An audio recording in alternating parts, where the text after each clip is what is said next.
every aspect about it before you go in.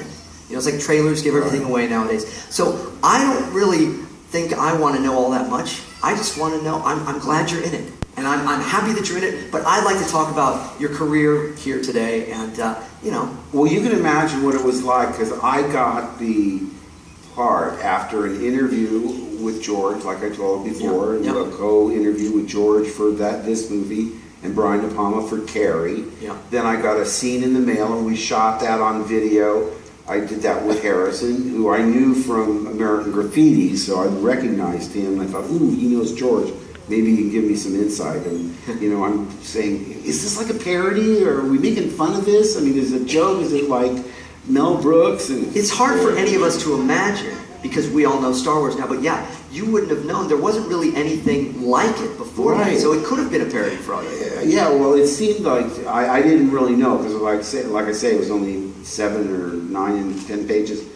The experience that I'll never forget was, my agent said, you got the part, and they're going to send the script over. And I had this little 1-bedroom apartment at the ocean in Malibu. It saved up all my TV and soap opera money, and had this place out at the beach.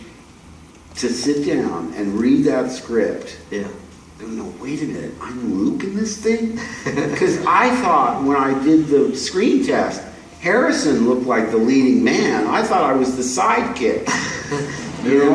He was the guy in control, and I was like the annoying, sidekick.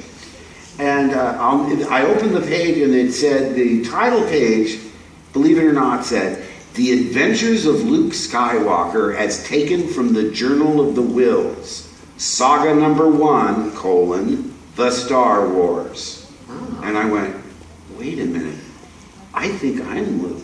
Yeah. Why isn't it, the Adventures of Han Solo?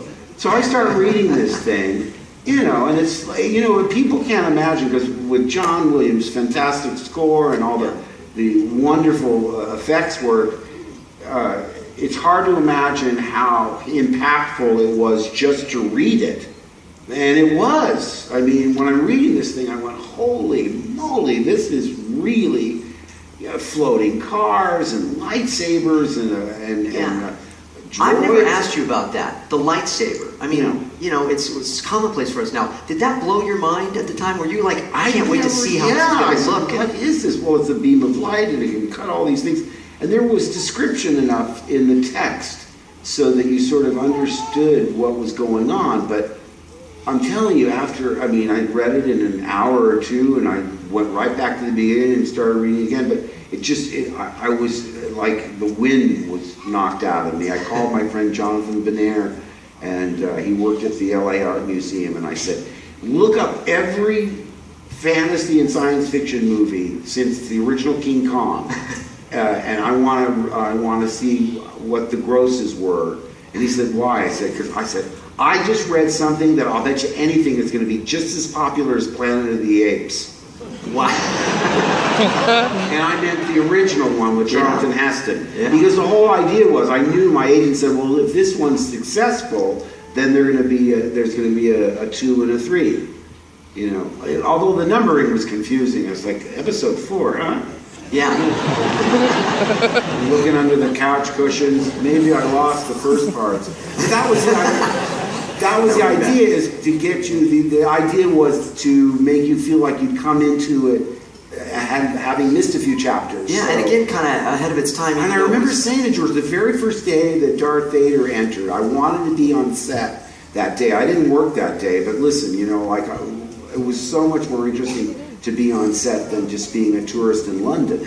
So I said, I want to be there on the day that David comes through the wall. And it was the big scene that we know. Yes, where he first comes through. Yeah. And because I loved the costume. I said to George, wow, it's cool. It's like Dr. Doom. There you go. Yeah, that's great. He gave me a dirty look. No.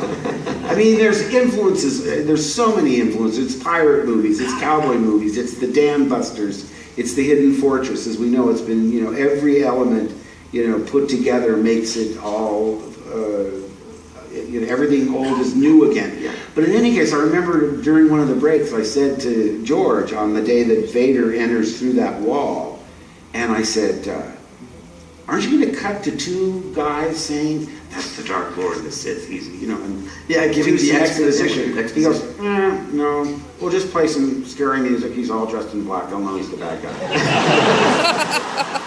What a model of brevity, of course. Anybody that dresses like that, can't be, there's something wrong. Yeah, and he's not going to come in and go, hey, how's it going? Exactly. Now, I don't know if you're aware of this, just a couple weeks ago, we celebrated the birthday of Star Wars. It was 37 years ago, just a couple weeks ago, that it all happened, that it all began. How can that be true when I'm only 42? I don't know. That's what I was going to ask you about.